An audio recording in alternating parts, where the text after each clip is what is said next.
আসসালামু আলাইকুম প্রিয় দর্শক, আজকে নতুন একটা ঘটনা নিয়ে আপনাদের সামনে উপস্থিত।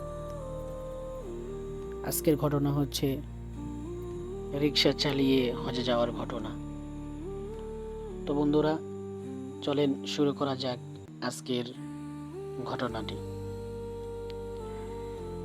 কথাটা হচ্ছিল হজ নিয়ে।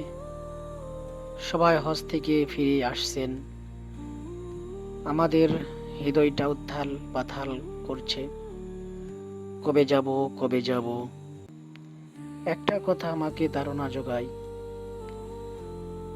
সেটা হলো হজ অর্থ হলো ইচ্ছা করা।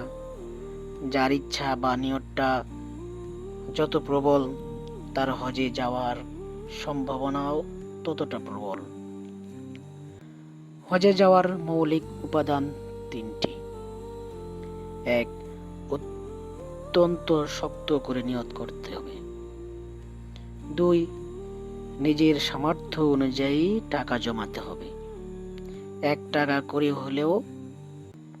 তিন, মন উজাড় করে দোয়া করা। হজ মানে হলো আল্লাহর মেহমানদারি। আমি হজে যেতে চাই একবার অর্থ হলো আমি আল্লাহর মেহমান হতে চাই। একজন সাধারণ মানুষের ঘরে যেচে মেহমান হতে চাইলে লোকটা চক্ষু লজ্জার কারণ হলেও তাকে একবেলা দাওয়াত দিয়ে ভালা রান্না করে খাওয়ায়। আল্লাহ তো সবচেয়ে বড় মেহমান। আল্লাহ তো সবচেয়ে বড় মেহমানেওয়াজ, বড় অতিথি সৎকারক। আমরা তার ঘরে মেহমান হতে যাচ্ছি আর তিনি ফিরিয়ে দেবেন, এটা কেন যেন বিশ্বাস হতে চায় না। এবার একজন হাজী সাহেব সুন্দর এক কারগুজারি শোনালেন। এবার হজে গিয়ে আল্লাহর কুদরতে দারুণ এক নিদর্শন দেখলাম। আমাদের কাফেলায় একজন রিক্সা চালকও হজে গিয়েছেন। আমি শুরু থেকেই কৌতূহলী ছিলাম, এই লোক রিক্সা চালিয়ে কিভাবে হজে এলো। একদিন শরম ভেঙে জিজ্ঞেস করেই ফেললাম, ভাই, আপনি কিভাবে হজে এলেন? আমি তো রিক্সা চালাই, সেটা জানেন। একবার ওয়াজে শুনলাম, কেউ যদি মনে প্রাণে হজে যেতে চায়, আল্লাহ তাকে নিয়ে যান। আমি কথা শুনে তখন থেকে উতলা হয়ে আছি।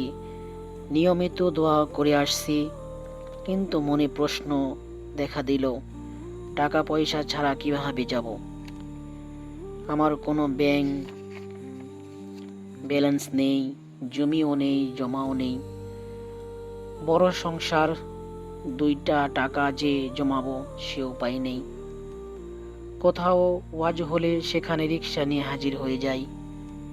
একবার ওয়াজ শুনে গেলাম, হুজুর বলেন, অনেক দুনিয়ার ব্যাংক সমিতিতে টাকা জমা রাখে, আল্লাহর ব্যাংকে কেউ টাকা জমা রাখে না।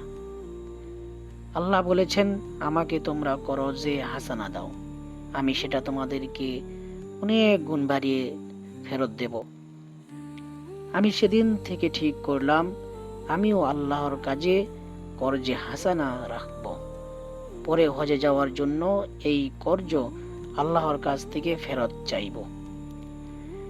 নিয়ত করলাম, প্রতিদিন শেষ খেপটা আমি আল্লাহর ওয়াস্তে মারব, যাত্রী থেকে কোনো ভাড়া নেব না। আমার ভাড়াহীন শেষ খেপ শুরু হলো। একদিন শেষ খেপ মেরে বাসায় ফিরছি, এমন সময় দেখলাম রাস্তার পাশে একজন লোক দাঁড়িয়ে আছে। পাশ দিয়ে যাওয়ার সময় ডাক দিল। বললাম, আমি ভাড়া যাব না।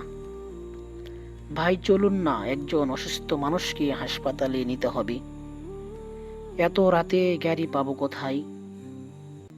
ডেলিভারি কেস, রোগীর অবস্থা আশঙ্কাজনক।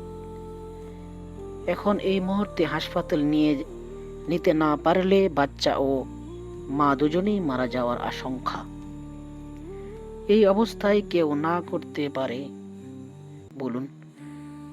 আমি হাওয়ার উপর দিয়ে রিক্সা চালিয়ে তাদেরকে হাসপাতালে পৌঁছে দিলাম।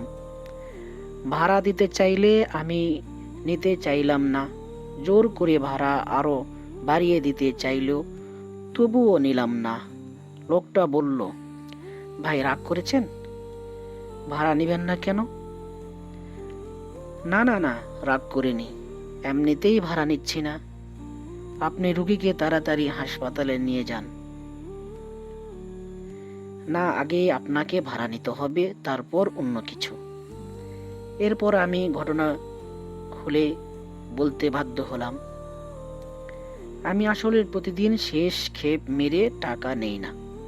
কেন?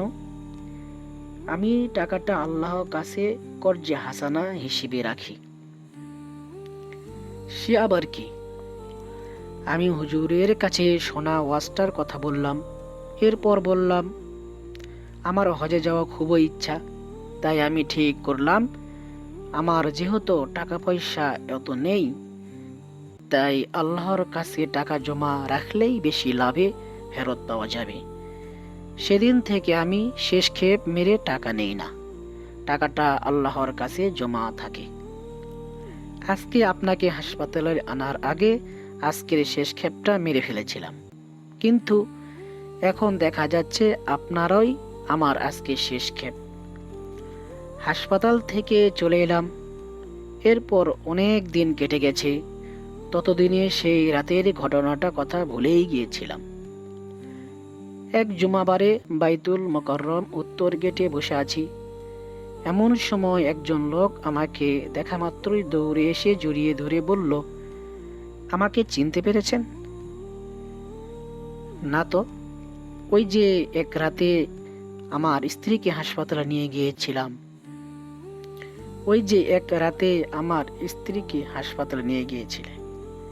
ও হ্যাঁ হ্যাঁ, মনে পড়েছে। তা ভালো আছেন? জি আলহামদুলিল্লাহ। জানেন, আপনার খোঁজে আমি পুরো ঢাকা শহর চুষে ফেলেছি। কেন? আমার আব্বা ইন্তেকাল করেছেন বছর 2 হলো। তিনি হজ করে যেতে পারেননি। আমাদের ভাই বোনের ইচ্ছে আব্বার বদলে হজ করাবো। আমরা সবাই ভাবছিলাম কাকে পাঠানো যায়। হঠাৎ আপনার কথা মনে পড়ল। ঘটনাটা খুলে বললাম। সবাই শুনে তো এক কথায় রাজি, আপনাকেই আব্বার বদলে হজ করার জন্য পাঠাবো। সেই থেকে আপনাকে খুঁজছি। আমাদের ইমাম সাহেব বলেছেন আগে হজ করেছে এমন একজনকে পাঠাতে। আমরা বললাম দরকার হলে ওনাকে 2 বার পাঠাবো। প্রথমবার নিজেরটা করে আসবে, দ্বিতীয়বারে গিয়ে বাবারটা করে আসবে। প্রিয় দর্শক, আল্লাহ রব্বুল আলামিনের কাছে যদি কেউ চায়, খাঁটি দিলে নিয়ত করে, আল্লাহ রব্বুল আলামিন তার নিয়তকে পুরা করেন। আল্লাহ রব্বুল আলামিন আমাদেরকে সবাইকে যেন হজ করা তৌফিক দান করেন। যদি ভিডিওটি ভালো লাগে তাহলে আমার চ্যানেল সাবস্ক্রাইব করে সঙ্গেই থাকবেন নতুন নতুন ভিডিও পেতে।